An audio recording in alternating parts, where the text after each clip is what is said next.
Welcome to the Power Monkey Podcast, where we chat with the best in the world about what they do. We invite coaches, athletes, and industry leaders in our community who are willing to open up about their setbacks and successes to educate and inspire our listeners. I'm your host, Dave Durante, with my co-host, Chad Vaughn. And on today's episode, we interview Amanda Barnhart. Amanda is one of the top athletes within the CrossFit world. She has been to the games twice, finishing 7th back in 2019. She is making a big move for the podium this upcoming summer in 2021. She did have a big move already in 2020, moving from her training situation out in Ohio to now training under the CompTrain tent with Ben Bergeron in the Boston area. We talked a little bit about what it's like now to be training with the likes of Katrin Davidsdottir, Sam Kwant, and such, and to be training with such incredible athletes on a daily basis, and how that pushes her a little bit more than when she was training on her own back in her own space, and how that's been allowing her to kind of reach a new level as an athlete. Along with that, we touch on a little bit of her background as an athlete. She has quite a vast background coming from gymnastics, volleyball, track and field, and a few other sports that have led her to have a more well-rounded aspect of a CrossFit athlete than maybe some other athletes that grew up just doing one or two sports. She is also a PT, and having a background in physical therapy and also being a competitive athlete, it's a very unique combination. We talk about how she stresses technique in the same way that we do with Power Monkey, and how that allows her to have maybe a different approach to workouts, making sure that form and position is intact whenever she's tackling a workout, and hopefully how that will allow her to have a little bit more longevity within the sport. It was great to talk to Amanda. I think we aligned on a lot of viewpoints, and hopefully you guys enjoy this one as well. Well, hey, Amanda, thank you so much for taking the time to speak with Chad. It's great to meet you virtually, but how are things going? Really good. Thanks for having me. I love being on a podcast, so I'm excited to be here, and things are going pretty good. Living in Boston now, so pretty much settled in our new home, which is pretty cool. Amazing. So that was actually a pretty big change that's happened fairly recently. You went from your training environment prior to now being part of the New England team. Can you tell us about this transition and what it's like to actually be training with Ben, training with CompTrain, and being surrounded by other elite athletes that are in the CompTrain system? Yeah, it's been awesome. So I moved here in January. I always trained hard before, but I trained alone most of the time. I had people jumping in with me occasionally, but now that I'm here, I'm training with Sam Kwant, Katrin Davidsdottir, and Chandler Smith every single day. We have Ben and Harry, the two coaches, with us all the time. So just having an environment like that, environment is everything. And we're all helping each other rise to be better. And, we all have our days where it's stuff that we're better at than others. And everyone has good days and bad days, but it makes the bad days a lot easier having a crew who is striving for the same goals, all trying to be better. Their whole life is focused on CrossFit. It just makes it a lot easier, and you're not exerting energy on, not that I struggled with motivation, but you're not exerting energy on those sort of things anymore, because it's just a given, and you have a group that's always there to cheer you on, and it makes it really easy and fun. So what's one of the biggest things you've noticed now going from an environment where you were having to be self-motivated, right? You're in there every day by yourself. And now you have three of the top athletes every single day. You have Ben in there, you have Harry in there. What was one of the biggest changes that you've noticed in terms of how you approach training on a daily basis when you have Chandler right by your side, or you have Katrin on the other side? What's something you've noticed now that you have that type of motivation? It sounds simple, but you're just working harder. You're working harder at everything that you're doing. We're not competing, we're training. But it's really hard training. And we always say, even if you finish a bad day, I'm like, man, I went so much faster with you guys pushing me than I would have by myself in the gym by myself. So knowing that you're doing that every day is really rewarding. Obviously, like when you're in it, we don't so much feel like, whoa, I'm so much fitter. Like you don't feel any of that right now. You just feel that you're working harder than you ever have. And it just makes it easier on the days where it's so hard. You like driving to the gym in the afternoon, you're going to go into the gym by yourself, and you show up and there's three other people there who are all tired, all beat up, and we're all doing it together. So it just makes it so much easier. Yeah, for sure. It seems like, we come from individual sports as well. And this is something we've talked about on the podcast quite a bit, this idea of, us being in individual sports as a gymnast, as a weightlifter, as a CrossFitter, but that the team environment is kind of what kind of allowed us to reach goals that maybe we weren't able to reach otherwise. And I think maybe I'm speaking more for myself on this because, Chad did a lot of training on his own and he can speak to his own part of that. Mm-hmm. But I'm curious if you think you can reach new heights now, being that you're in kind of a team environment, or if, just being around them is helpful, or if you think that that team component is a critical piece. And the reason why I'm bringing it up, because we're seeing so many kind of big teams being formed these days, whether that be at Mayhem or whether that be at CompTrain or Proven, and these cluster of athletes being kind of formed together to kind of create an environment where maybe, like you said, push a little bit beyond what they'd be able to do on their own. I'm curious if you think that that is kind of the new form of where CrossFit training is going, these kind of clusters or pods of elite training athletes together in team type atmospheres. I think the majority will end up going that way. I think there are always going to be exceptions of people who do better by themselves. And I mean, I give credit to people who can go to that super, super dark place all the time by themselves. Because there's a lot of people who do that really, really well. I'm not great at it. So that's why I knew I needed to make a change and get myself surrounded by other people. But I think the team part is so important just for like pure happiness. And, like when you're going through something with a group, it makes it better. Like you're suffering together, you're training together, you're having the hard days and the fun. Like, well, this is what we're going to remember at the end of all this. We're going to remember the laughs and like the really hard, like remember that workout that we thought we were going to die. And then we can laugh about it later on, as opposed to like me doing that by myself and having that memory by myself is nothing. So the relationship side of it is, what makes this so amazing and what we're going to remember 20 years down the road. Like we're not going to remember training in the gym by yourself or who finished where on the podium. We're going to remember the relationships that we built. So it's been so fun.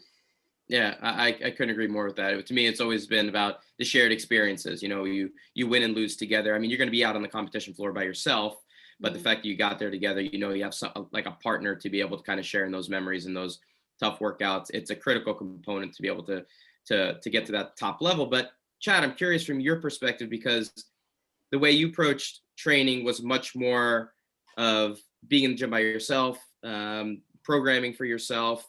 Did you ever consider the fact that, the training center was kind of the atmosphere that would have allowed you to train with people in that type of a setting?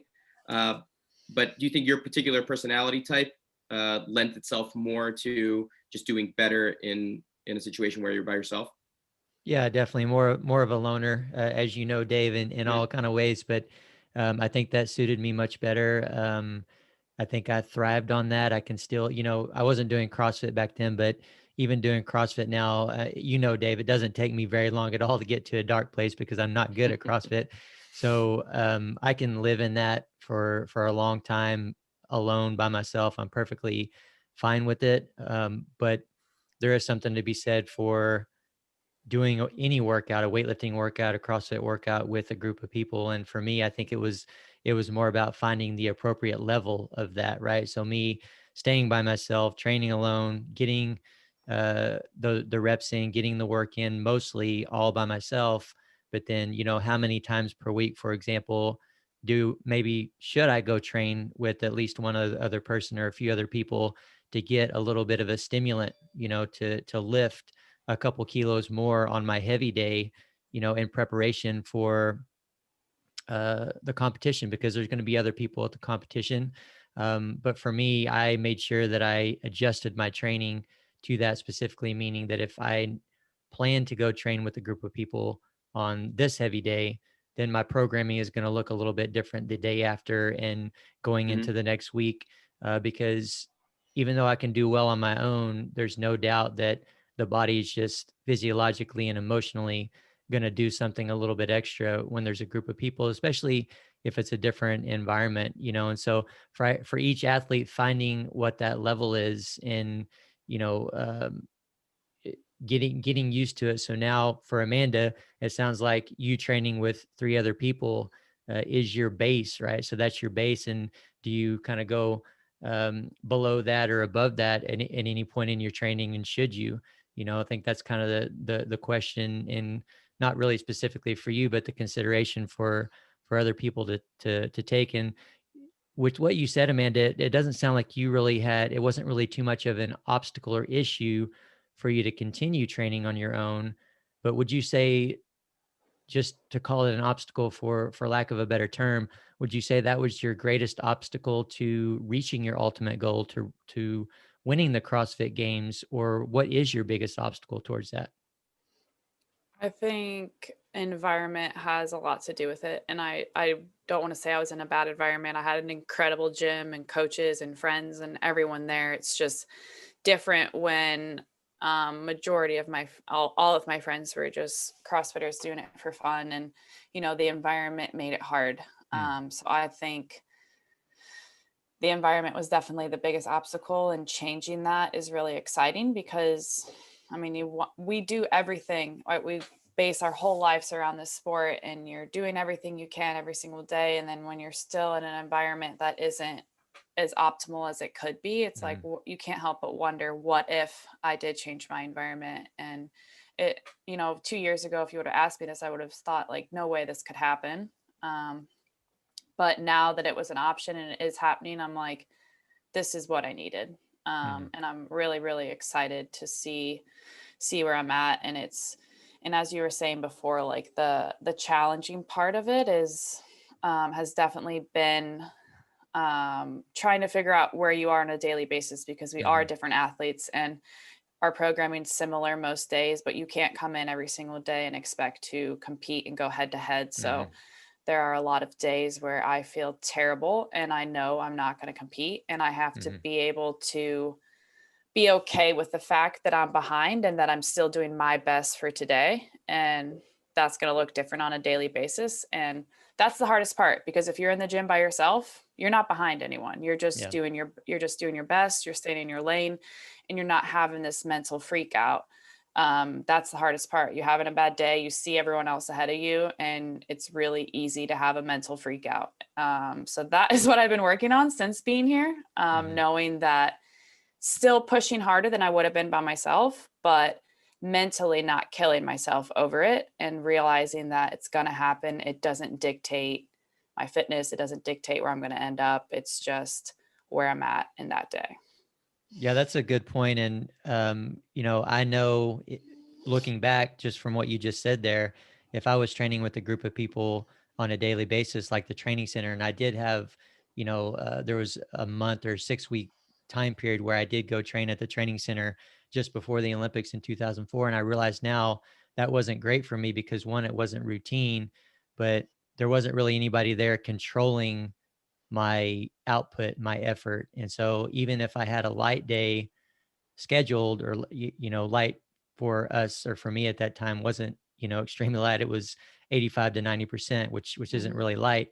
My effort was still greater. My emotions were still greater. I was still expending more energy than I normally would in a normal training environment, which was me training by myself. So I wish I would have realized that at that point and probably just stayed home. But it's great that you have coaches there. You said 2 coaches right there beside you the whole time, and they can help dictate that a little bit. What does that look like you said, with the 4 of you on an individual basis?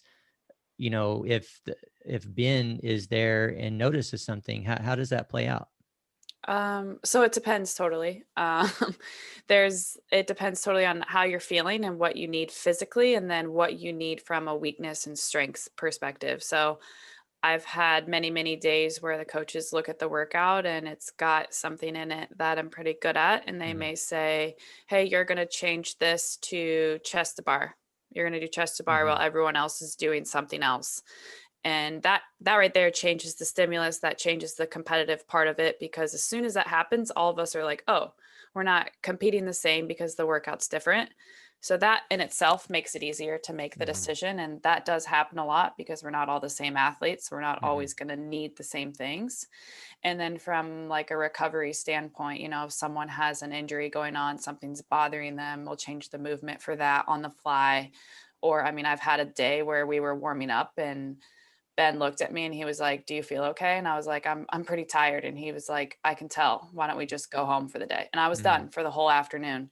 And I mean, that was hard knowing that the 3 others were staying there and still training and going through the rest of the workouts. But that happens sometimes. And it used to happen, previously, but I didn't think as big of a deal because I was going home by myself. And now it's harder when 3 other athletes are still there doing the workout and I have to go home and rest more. But knowing everybody's body's different, we all respond to the stimulants differently, different ages, different recovery patterns. So that kind of stuff happens on a daily basis, and that's what's normal, but it has definitely helped the dynamic and, us not burning each other into the ground completely.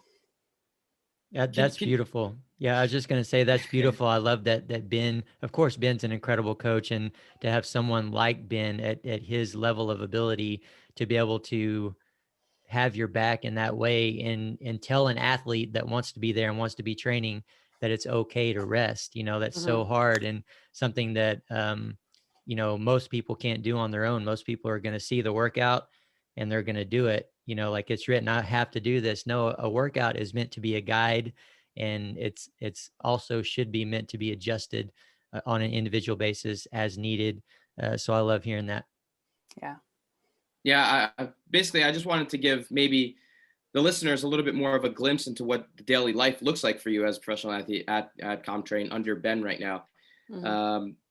Is there a general schedule? And the other question along with that is, there's 4 of you. Are you all training for the same competitions? Are you all on the same cycle right now in terms of what your end goal is, or the next thing that you're training towards? Or is everyone kind of a little bit different in terms of where they're training for? I'll answer the first part first. So we were the same for a while, because we all did the open, we all did the quarterfinals. And then the last couple of weeks, we just kind of started getting ready for semifinals together. Probably the end of this week, next week, just right about now, we'll start changing a little bit more just because we compete different weeks. So Sam and I will compete in 2 weeks at the MAC. And then Chandler's competing the week after at Granite Games, and Kat's competing after that online. So from there, we'll have different tapers, different, training stimuluses the next couple of weeks. And then if things go as planned and we all make the games like we should, and then we'll end up back together training again in a couple of weeks. So, and then what's the daily look like? The day, like a day in the life? Daily right now and for a while we do 2 sessions a day. We have a morning session about 9 a.m. to about 10:30. We usually have some sort of group meeting afterwards. We talk about things going on, nutrition, logistics, planning, and mindset stuff. It kind of changes on the daily basis. And then we have a little break, go home for lunch, get a break. And then we come back in the afternoon about 2:00, train for a couple more hours in the evening, and then we're done for the night. So that's pretty much our consistent schedule. Obviously things are changing a little bit. Beginning of the year, it's more just cardio based in the morning, more lifting and CrossFit in the afternoon. Still pretty similar to that. It's just, slowly incorporating a little bit more workout stuff in the morning versus just cardio or skill work. We do a lot of skill work in the morning because it's a good time to, work on your gymnastic skills and stuff like that. But I would say it's a very consistent schedule, but there's a lot of variety to it. I know that sounds weird, kind of conflicting, but we all thrive under the consistency. We're all creatures of habits. So we like it to be as consistent as possible. And we do the same thing on Saturdays, even though we don't have to keep that schedule on Saturdays if we don't want to, but we like to keep it the same just because we're all used to it and know what to expect. And so what about the mental side of things? You're physically more than capable of training. And I've heard you say on some other podcasts, the importance of mental training. And I think anyone at elite level will recognize that if it's as much mental as it is physical. But do you have specific tools that you use now as a more kind of seasoned athlete to kind of prepare yourself mentally for the challenges that are coming, not only in the gym, but also what you face when you're actually out on the competition floor? Yeah.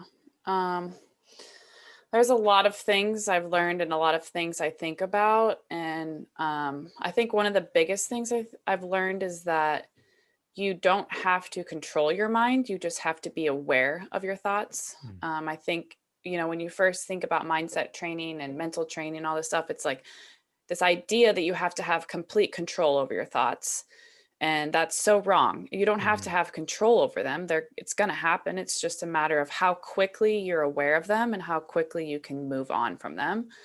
And that's so huge in CrossFit, in any sport. I wish I would have known all this when I played high school volleyball. It was so easy to dwell on the last play and be stressed about what happened, and it could affect your next play. And now I just know that, acknowledge the thoughts, acknowledge the nervousness, acknowledge whatever is going on, and then get right back to your breath. Focus on breathing. You're always breathing. If you're living, you're breathing. So focus on breathing and whatever movement that you're on. I'm the type of person who's really good at getting far ahead in my mind, thinking about what's to come.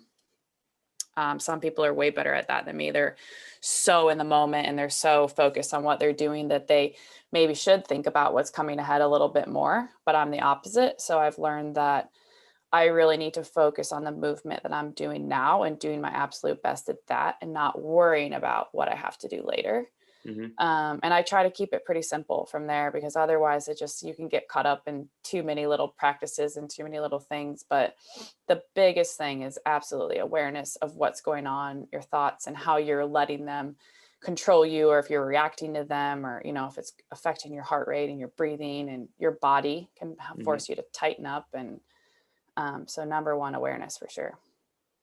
Yeah, I love that. And you mentioned wishing that you had known some of these things earlier on in your career in high school when you were an athlete. Same thing with myself, and I'd say probably Chad as well, that it always seems to be that you learn these things a little bit, maybe in my case, maybe too late or right at the end, but it would have had such a bigger impact in terms of how I would have developed as an athlete if I would have had the tools as I was developing in the sport.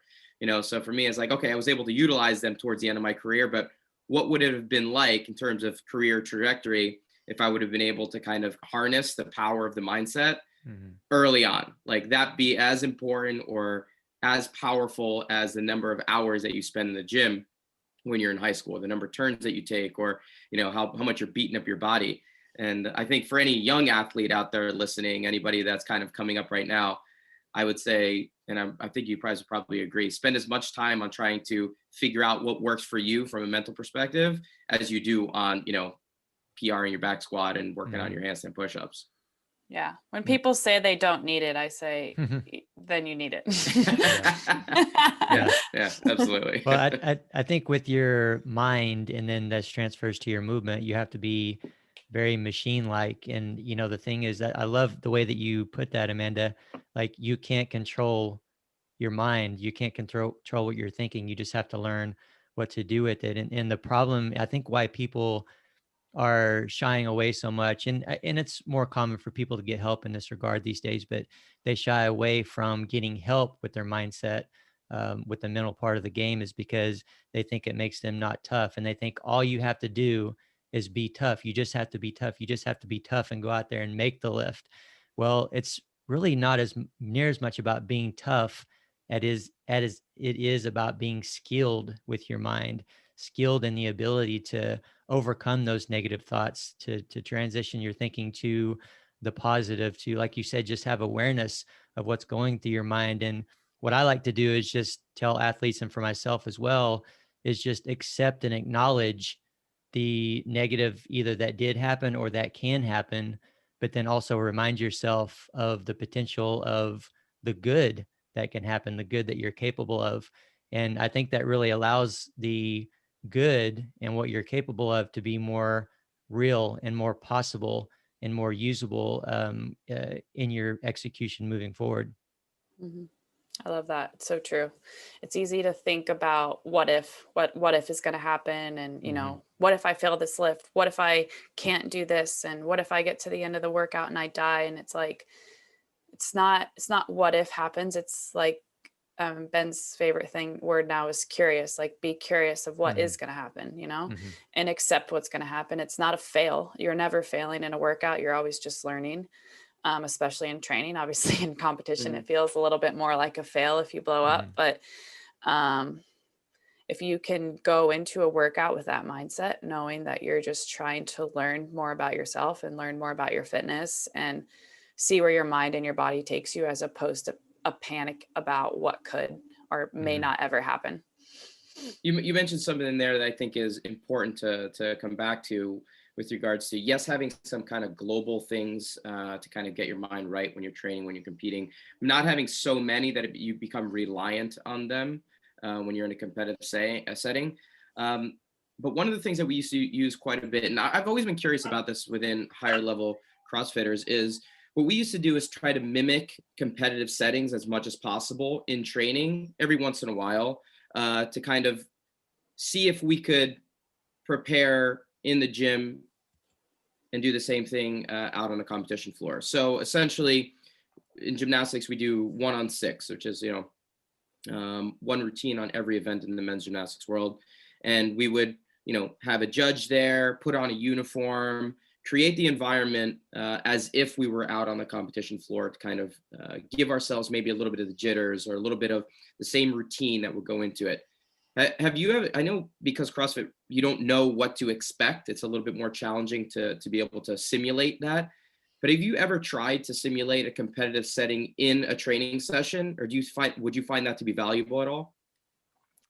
Definitely. I think there's just like little things we can do, like even if it's just as simple as like recording your workout, or, having the coach call no reps on you, or, little things like that you get so used to not having during training, that would change your mindset just a little bit. That adds a little bit more pressure.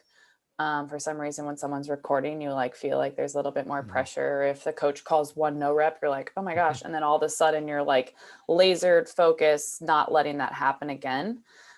So yeah, I think the setup of the whole idea would look a little bit different for us, just because we don't know what to expect. But having those little standards throughout training that kind of like just holds you to a higher level of moving and a higher level of training, that kind of prepare you. So when it happens in competition, it's no different. You walk out on the competition floor and you're doing the same thing. It's just in front of a crowd and a judge. Right. And your background as an athlete is pretty vast, and you probably have come into contact with these types of things before. I mean, you swam for a long time. You were a gymnast. You did track and field. You played volleyball. You did everything but weightlifting, essentially. Is there one specific sport that you felt kind of helped guide you or give you a foundation for where you're doing now within CrossFit? Or do you think that all of those played a role in what you're able to do now in the CrossFit setting? Oh gosh, I definitely think it was all of them. So yeah, I started gymnastics when I was young, which, all the benefits of gymnastics, the body awareness, the strength, like all of that stuff. So good. Learning, competing at a young age, that's a lot of pressure, being on a balance beam when you're super young and all the eyes on you. So that, I started getting pressure then and dealing with it pretty well. And then swimming, I think, taught me how to be tougher, because it was so hard and so boring. So, that sport teaches you to just grit through sucky workouts and learn to enjoy it. And volleyball, I think I learned a lot of mental focus in that sport. I didn't realize it at the time, but I was really, really good under pressure when, we'd get to the end of a volleyball game and it'd be 24-24. I wanted the ball. Like, I knew I wasn't going to mess up, because I was so focused on getting the ball to where I wanted it to be. And looking back at that now, I'm like, wow, this is really cool. I handled that pressure really well and I enjoyed it. I thrived under it. And I think the same thing with track. Like, we had a really good high school track team. I wasn't a great track runner, but I was good enough to be on all the relays. So we would go to state every year. And I remember being a freshman on the 4x1 at the state meet, and we were ranked actually first going into the finals. And it was like so stressful. There's so many mistakes you can make in a 4x1 relay handoff. So learning to deal with those nerves and that pressure prepared me for this. CrossFit is a lot of pressure, but I feel like I perform better under pressure. And when the pressure's there and it's exciting, it's like, I'm so ready to compete. And I don't think I got one of those things from any of my sports. It just kind of was the perfect combination that set me up really good for CrossFit. That makes sense. Chad, that story remind you of anything there? Oh, absolutely. Yeah. We were just talking about the 2008 4x100 relay when they got disqualified in the opening round. So Oh my Definitely gosh. definitely a tough situation to be in. And they were gold medal favorites. So you're absolutely right. It can easily go wrong there. One of the things you mentioned really stuck out to me. You said that you wanted the ball. So you kind of had that natural ability, and whatever that ability is, whether it's confidence, whether it's just you want to prove something to yourself or someone else, whatever that is, you want it, you desire to be the one that makes something happen. And when I look back on myself as a high school football player, and even when I first started weightlifting, I very much wanted to be the one with the ball. Give me the ball and let me run with it, coach. I'll do whatever I need to do to get the extra yard or to get into the end zone.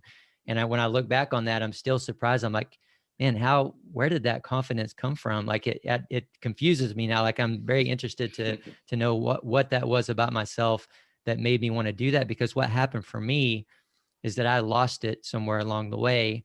And then I had to relearn to compete, to be good at competing. And I think from relearning that, it's not that I'm as tough or confident as I once was when it was more potentially ignorance back then. I'm not sure what it was, but now I'm more skilled. I'm more skilled mentally and emotionally, just like what we were talking about before. So do you feel like there was ever a point in your life as an athlete where you lost a little bit of that desire to want the ball or confidence to want the ball?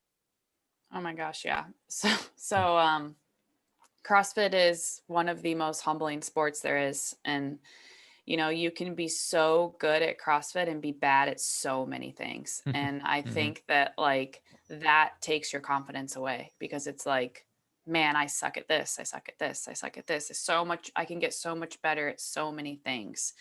And it's easy to remember the moments on the games floor where you know, quote unquote failed to do something or you were last place, and that plummets your confidence. And you go back to training, and it never stops me in training from wanting to work on those things. I'm Mm-hmm. so determined to work on them, but being able to trust my ability in doing them once I've put in the work is hard. So, I Mm-hmm. mean, ring muscle ups in 2018, I got last place in the ring muscle up workout.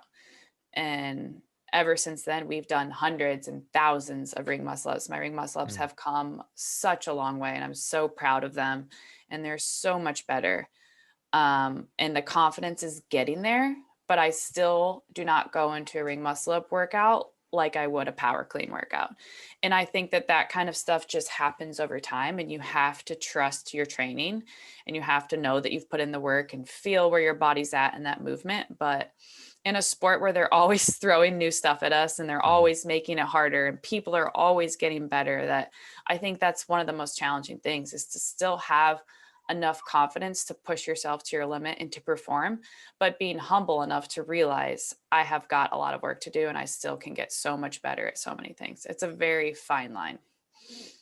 Yeah, it's tough for sure. We were just talking about this at camp as well, you can't just tell someone to have confidence, right? You can't just say, well, you got to have confidence. You have to believe, or you're not going to be able to do it. So what would you say to someone out there that's listening that says they're talking about confidence and, they lost it and then they refound it, or they figured out ways around it? What would you say to them to develop that, to get to the point, to at least take a step towards getting to the points to where they have more confidence in themselves?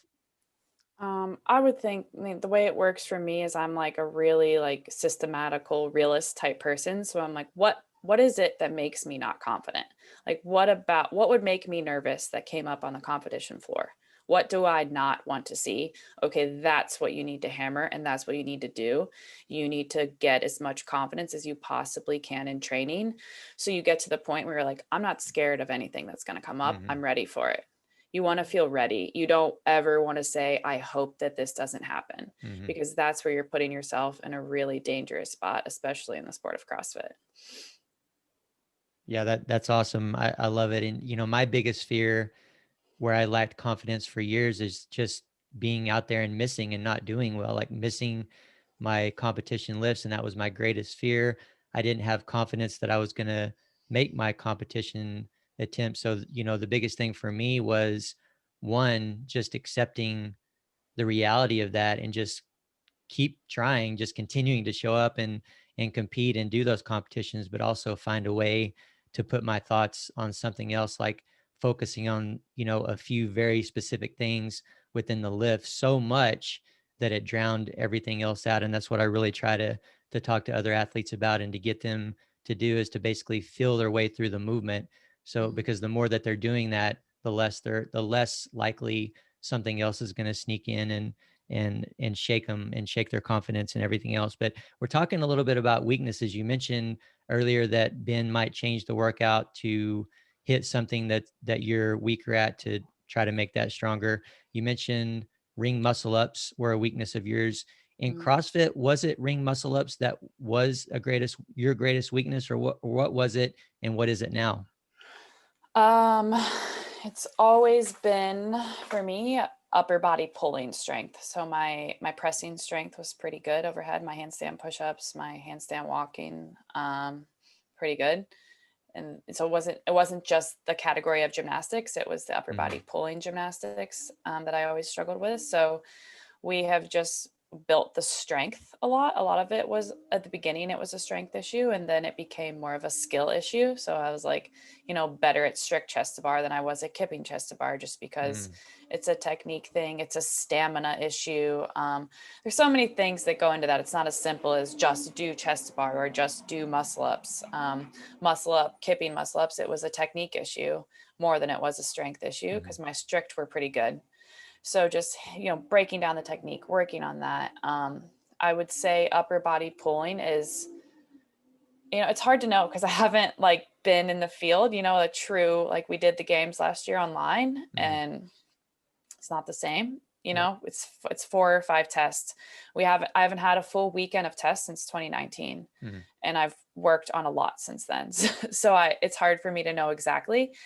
We've been working on my running a lot, my general stamina, burpees. I'm not great at burpees because I'm just slow and long. So, that kind of cardio based body weight movement stuff, just as a larger athlete, has always been a big weakness, air squats and that kind of stuff when I'm, just tendency to be a little bit slower and lack stamina, but also the upper body gymnastics pulling, but that's all we do now. So, it's exciting. I don't know where I'm at now, honestly. And that's the beauty of training and competing. And I'm really excited to compete and see where I'm at and see how much that stuff has changed. And in the meantime, we're, trying to make sure that we're still refining my strengths. I'm still good at what I'm good at, and we're not losing any of that. Cause I think it's easy to be so hyper focused on what you're not good at that you forget to, hey, we want to win where we can win, and really refine what you are, meant to really shine at. Well, you mentioned a lot of weaknesses in the gymnastics space, whether it be upper body pulling or muscle ups, things like that. Obviously, for the listener out there that's not super well versed in the gymnastics world, even doing a decade worth of gymnastics doesn't mean that you ever got on a set of rings. Rings is a men's gymnastics event. So, it's not something that a female gymnast would naturally translate over to being really good at right away anyway. But one thing you didn't mention is your Olympic weightlifting. And of all the sports that we talked about with your background, that was one that really didn't come up at all. And it's become one of your absolute strengths. How did weightlifting become such a powerhouse component of CrossFit for you, being that you didn't have a background in it? Honestly, I don't know. People always ask me this question, how did you get so good at this? And honestly, I think from a technical perspective, I'm still not good at it. I have a lot of work to go. My snatch is something that we work on twice a week, really trying to get the technical side of it down. And, and my clean is pretty clean. I would say we've worked a decent amount on that, but it's something that came to me a lot easier. We did lift in college. We did cleans in college. So I think I kind of learned that through doing it in the weight room, not well, but just at least practiced it quite a bit. And then the jerk has been as big of a struggle as the snatch for me. I think just brute genetic strength is what made me partially good at it. And then a lot of work, obviously I lifted a lot and worked to get the strength, but my parents are both very strong people. So I came into CrossFit strong and got really strong fast. And then the technique side of it has definitely not been easy for me, and we're still working on it. I've just been very fortunate to be on the strong side, to where my technique being a little bit ugly is sometimes still okay because I can still put up some big weight. Now we go into the podcast portion where Chad tries to convince you to do a weightlifting competition. Well, yeah, I won't go there, Amanda, but it is very true. It would be very beneficial to you as for your weightlifting technique in every way, and for yourself as a competitor as well. You've already competed in everything else. You might as well jump in to a weightlifting competition there. But I love that you know, are recognizing that there are technical components of your movement to improve on in the Olympic list, even though you're lifting a lot of weight. And I assume that most elite CrossFitters think in those terms these days, but I just wish more people would do that, and not just accept where they're at, right? Not just say, okay, I'm strong, I'm lifting a lot of weight, I'm not going to worry about it, I'm just going to keep lifting more weight, because for everyone, there's always technical components to improve on. For myself, I'm always doing, little technique drills and complexes within warm-ups, within warm-up reps of snatches or clean and jerks, just to stay on top of everything, just to maintain and everything else. And it's so important, obviously, as much as I hate to admit, for gymnastics as well. Yes, gymnastics is important too for CrossFitters, but maybe there's something to you mentioning you being weaker in gymnastics pulling, but very good in gymnastics pressing. And Dave, I'm the same. I'm weak at pull-ups, I'm weak at gymnastics pulling, but I'm great at pressing. So maybe that's a necessary combination for someone to be good at weightlifting. I don't know. Maybe. It's so interesting. And it's actually funny. Like everyone's likes to watch me max out my lifts, and they're like, oh, it's so fun. But I actually hate maxing. Like I like to hit like 85% for a lot of reps, but going to a true max, for some reason, I don't like it. And I don't know if you guys know this, I'm a physical therapist, but I do pride myself on moving well and always want to move as pretty as possible. And I hate seeing videos of myself looking like I'm not moving well. And it drives me crazy when my split jerk looks ugly. So I'm like working so hard to try and move as, good as possible from a technique standpoint, but also for like a body health standpoint, because longevity is important, and I want to feel good when I'm 70 years old. So do you feel, yeah, for sure. So do you feel then that you move differently, that your technique looks different, that your movement looks different, not as clean, not as good with 85% and above versus 85% and below? And is that the base of the reason why you don't like to lift heavy? Probably, yeah. Especially with the split jerk. My clean, I'm getting a lot better at it. I still have a tendency, even the other day, we were doing a heavy squat clean, and as soon as I got to 255, I like to rush it, and I pull the weight off the ground really fast because I get nervous, and I'm like, oh, I just got to get this over with. And I just rip it off the floor, and it's out in front of me, and I know I can't get under it. So we're trying to work if I literally just think about going slow up my shins, it changes the entire lift. I have the same problem with the split jerk, and each year the weight where I have a tendency to change my technique gets higher. So I call that a win. Like, before it was 225 and now it's 235, where I start to, when my legs get tired and I get nervous about the weight, I just like barely split my legs, as opposed to driving under the bar and like really hitting a good solid split position, which I can do at all the light weights beforehand. And as soon as it gets really heavy, I start to get nervous and go back to my old ways. So the snatch is similar. The snatch is the one where I do the least amount of thinking because I think there's just so much going on. I literally, just like the clean, slow off the floor, and then that's all I think about, because it's otherwise I just overthink it. But yeah, I definitely think that I have a certain point. Once I hit a certain weight, that's when I start to get nervous, and then my technique starts to go out the window. But like I said before, each year I think those weights get a little bit heavier. So in my mind, that's progress. That's absolutely great progress for sure. And I think that's great for the listeners to hear. We're talking about an elite CrossFit Games athlete who gets scared of the weight and rips it from the floor. And, you at least recognize what's going on there, and you're taking steps to change that, to make yourself move slow from the floor where you normally rip it. And that's absolutely what needs to be done. What that does is it sets you up better to move through the rest of the lift. But what you just said there is that you'll focus on only moving slow from the floor. And if you're an athlete who struggles to focus on more than one thing at a time, that is first and foremost the most important thing that you can think about or that you can feel yourself doing from the floor. And it will absolutely set you up to move through the rest of the lift better. Cool. It's good to know. Little tips and cues from Chad on the lift. Yeah. Tempo and pause work. That's all you're working on all day, every day. That's it. If everybody did more tempo and pause work, your lifts would automatically be better for sure. And your gymnastics. Yeah. And your gymnastics. One place where we agree, Chad. I know, it's crazy, right? Nobody likes to slow down. No. It hurts too much.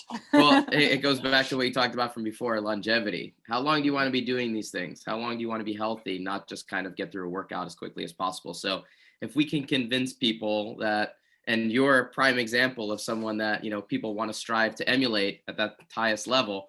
If you can preach those things, then maybe we can get some other people who are, coming up through the ranks to believe that it actually works. But pause, tempo work, slow things down before you expect to be able to speed them up correctly. Absolutely. Strict before kipping. Yeah, all day, every day.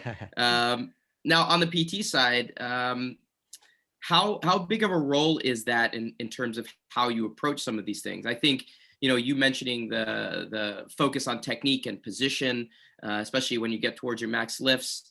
Is that something that plays a role because what the stresses that are going on and the tendencies in terms of breakdown in certain areas, what you've seen maybe from other people that have gone through something similar? Does that play a role in the way that you approach your lifts and your movement because of, your background as a PT? Yes, 100%.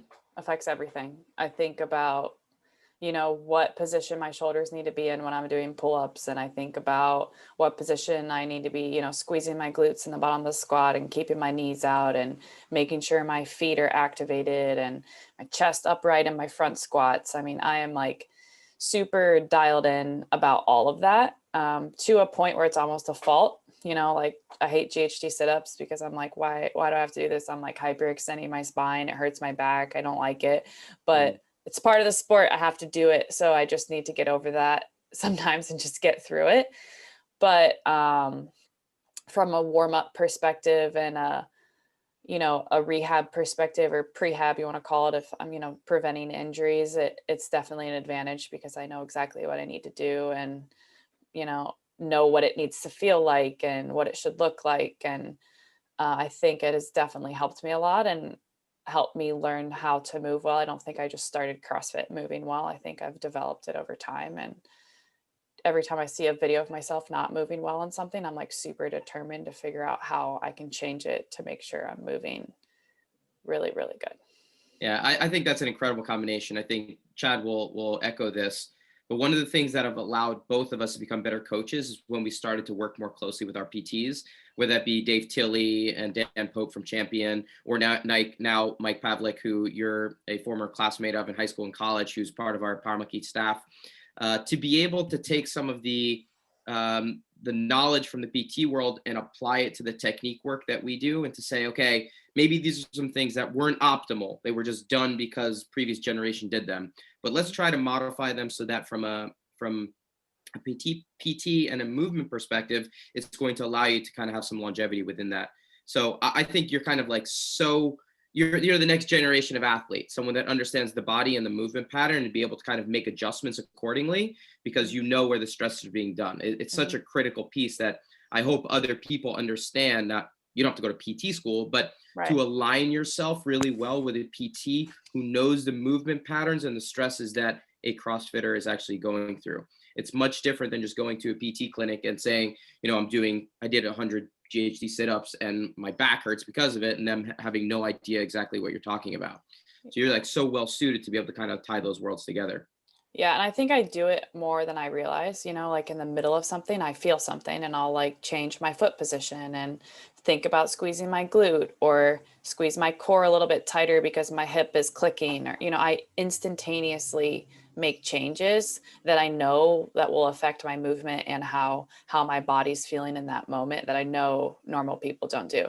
And it happens in my head. And sometimes I'll say it out loud to someone like, oh yeah, just do this. And they're like, oh, I just forget that my mind's constantly doing that. And it's cool. I mean, it's definitely, like I said, can definitely be a fault when you're competing and just trying to get through a workout, but it is definitely cool.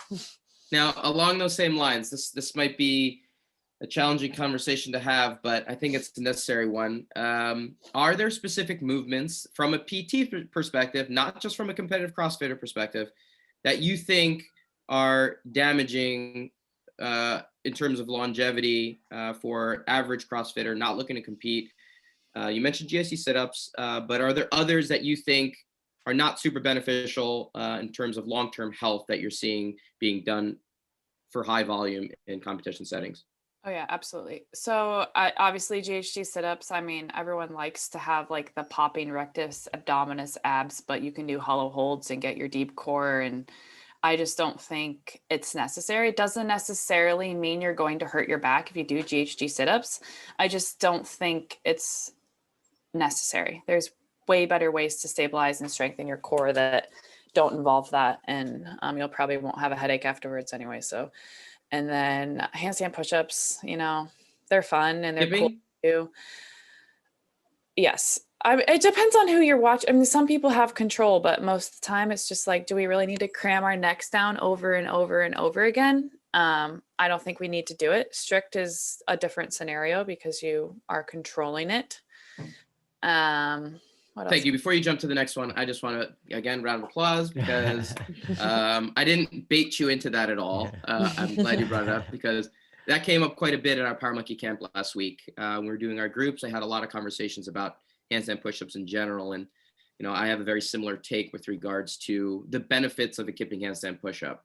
Most of the time, like you mentioned earlier with, you know, people doing kipping before they're doing strict, people are doing kipping handstand push-ups before they can actually, you know, control their body weight doing handstand push-ups. So what happens in a high volume workout? They have 50 to 100 handstand push-ups. They can barely do one or can't do any strict. So halfway through the workout, all you're doing is just gravity is dropping you onto your head.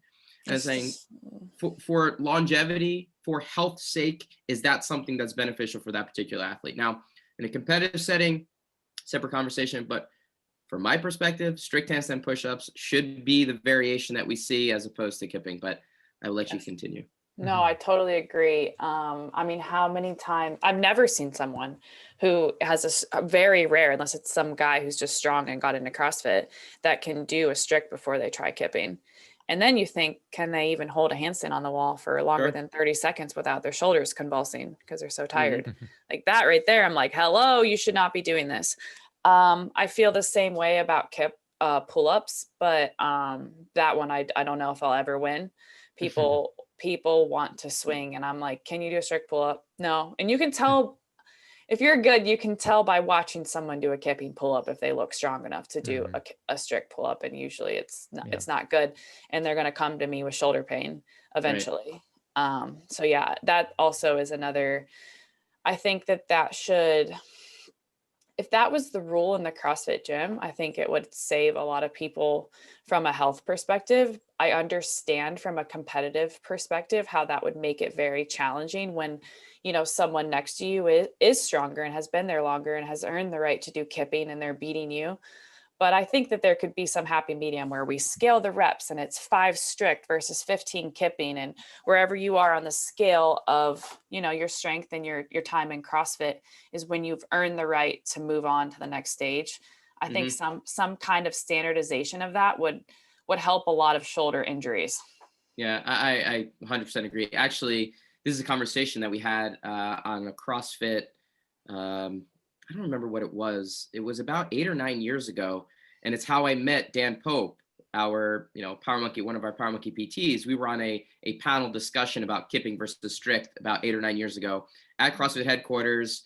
There were about 5 of us on the panel, and me and Dan were the only ones that aligned on, you know, thinking that people needed to be strong before they started doing things, kipping perspective.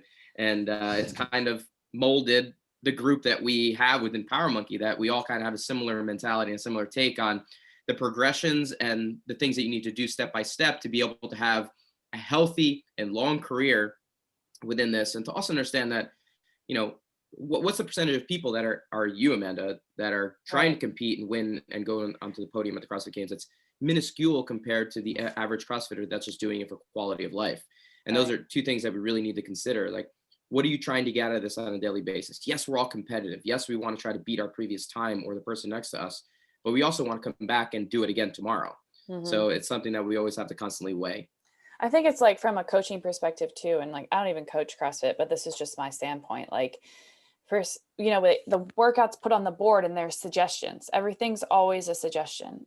I mean, how many times does the average gym goer pick the appropriate suggestion for themselves? Almost never.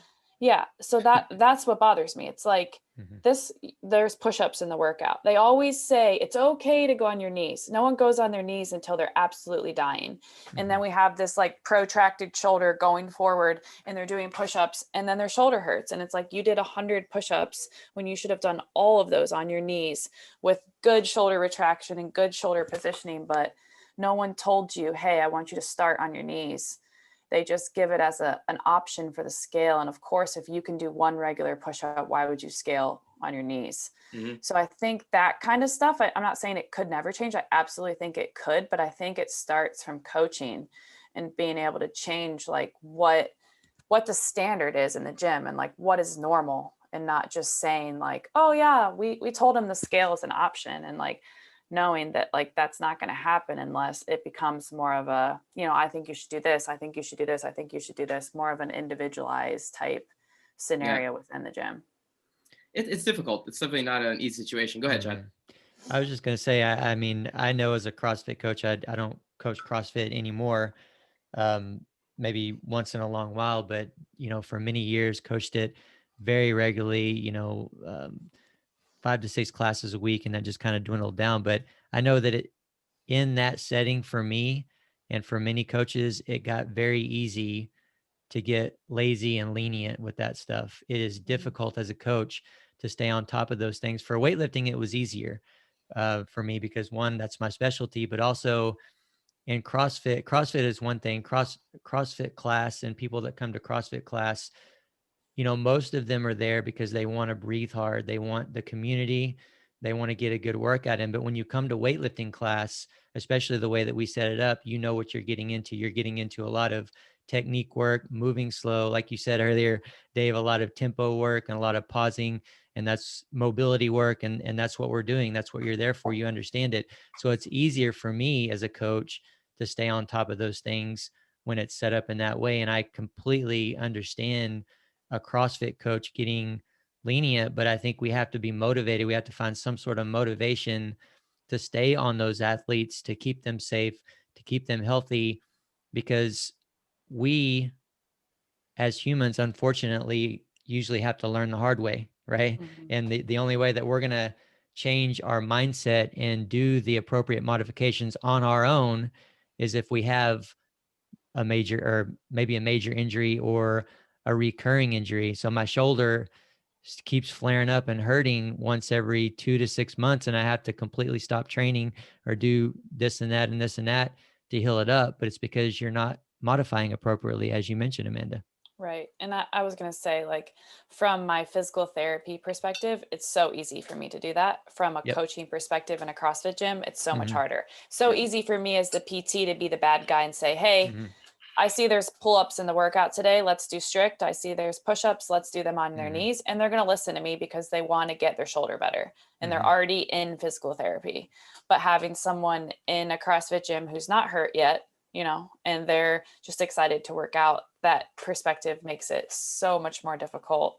And, how CrossFit and how PTs and how that line could eventually be meshed down the road. I don't know what that looks like, but the idea of that is very exciting to me, whether, someday there's PTs in the gym kind of always, I don't want to say being the bad guy, but being the bad guy that is like, hey, we're going to kind of assess everyone and help you figure out what's best for you and your goals in CrossFit. And then we'll kind of mesh you into the CrossFit class and see, how we can standardize that before people get hurt versus them running to PT afterwards. And then they're sad because they can't do anything with their arms for a couple of weeks or something like that. Yeah. I think that we just have to as owners, and I was the owner of a gym for many years as well, a CrossFit gym. As owners and coaches, we have to be okay and have confidence. Here's that word again, to do what we want to do, to be the gym that we want to be. And I wish that I would have done that as a CrossFit gym owner more from the beginning, because I got in and I became that lenient coach and that lenient owner because I didn't want to lose any members. I wanted to, feed into what I thought people wanted, whether that was right or wrong, whether it was a complete assumption or what. But if I would have made the gym that I wanted, made the gym be what I wanted it to be, which is very, basic centered, mobility centered, modifying as needed, and, just getting people to move the best that they can over times and over just clicking the clock and saying 3, 2, 1, go, okay, time. And that's what I became. Unfortunately, I hate to admit that, but I did. Yeah, we may have lost some members, but we may have also gained some other members, and people are going to find the gym that they belong at. You can't, I learned the hard way too, that you can't be the best gym for everyone. You can't be the best fit for everyone. A lot of CrossFitters don't necessarily want to be coached, but I think we have to have the confidence to be the coach that we want to be and to be the gym that we want to be, and let the pieces fall where they may. Oh, I absolutely love that. I mean, we all have our gifts and have our, the reason that we're on this earth. And like, if we have a certain way that you feel as if your best way to coach, like you're meant to coach that way, and the right people will end up in your gym. And I've learned over the years, like changing who you are is, a disservice to who you are. You have to be who you truly are. And I think that perspective is so awesome. And I think that applies to every business owner. So cool. I couldn't agree more. I'm right there with you, Chad. We got to set up a Technique Matters gym and try to franchise it around the country. One other thing that we agree on, Dave, that's amazing. Yeah. We're finding a lot in common. I don't know what's going on today. I can't believe this. Well, Amanda, I've had great conversation here, and like we have with most of our guests, we could probably do a whole nother podcast with you and just continue the conversation. But we'd like to finish up with the last few quick questions, if you're okay with it. Absolutely. Okay, so first one, Chad, I have no idea what kind of response we're going to get on this one. What sport or discipline do you prefer, weightlifting or gymnastics?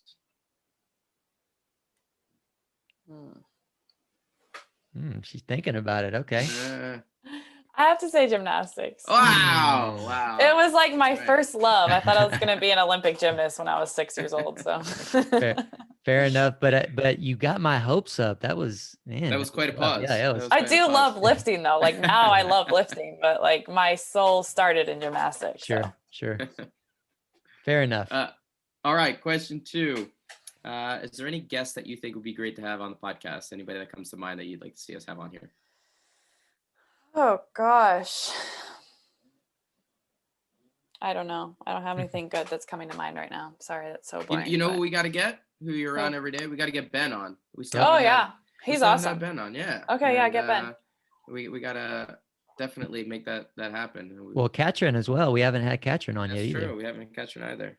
All right, there you go. Kat and Ben. That's it. Perfect. That's it. We were about to have Chandler on at one point, and for some reason it didn't work out. Yeah. But all of your teammates, all of your. Oh, he's such a good guy to talk to. Yeah. Definitely. All right. Well, are you a book reader? Any books you've come across here recently that you'd recommend? I'm a semi-reader. I'm not like crazy reader. I think going to school for so long kind of ruined me for a while, but sure. I'm really the worst at remembering titles. I just read it's like a confidence book, actually. I forget the name of it. It was really good. A lot of tools that I already know, but it's like that awareness thing. Once you read that kind of stuff, right. Talks a lot about how like as children, we don't have any lack of confidence, you know what I mean? Yep. And then you go into the world and you're like told no in school, and you're told to act a certain way, and you're told to do a certain thing. And just like over time, you're like, confidence just gets diminished because you're just taught to act a certain way. And it's basically like kind of relearning patterns, and not necessarily saying you're always like going to break rules and be crazy, but it's just like learning how to listen to yourself and be who you truly want to be, and like how you envision, like he talks about like envisioning how you want your perfect life to be, and like why not just go out and try and live that, as opposed to just following this path that you think you're supposed to be on, and how you grow your self-confidence from that. It's really cool. That's perfect. Falls perfectly in line with what we talked about, and sounds like my life story. I need to check that book out for sure. So thank you for that. We're going to have to add that to the list as well, Dave. We got a long list of book recommendations that it's going to take me forever to get to. But Amanda, start a book club. Yeah, absolutely. Power Monkey Book Club. It was an absolute pleasure to meet you, to get to know you a little bit more, to have you on the podcast and have this, what I think it was an extremely beneficial conversation to the listeners. Any parting words for the listeners? Anything you got coming up you want folks to know about? I compete in 2 weeks. So 2 weeks I'll be competing at the Mid-Atlantic CrossFit Challenge in Knoxville, Tennessee. Super excited. Have not been on the competition floor since Wadapalooza in 2020 before the world shut down. So cannot wait. I hope you guys enjoyed this podcast, and thank you so much for having me. Thanks, Amanda. Awesome. Thank you. And to our listeners, as always, be sure to head over to powermonkeyfitness.com for services and upcoming events. Also check out our Instagram pages for regular teaching and technical content at Power Monkey Fitness, at Dave Durante, and at Ollie Chad. And on behalf of Power Monkey Fitness, we're your host. I'm Chad Vaughn with Dave Durante. And until next time, guys, thank you all for listening.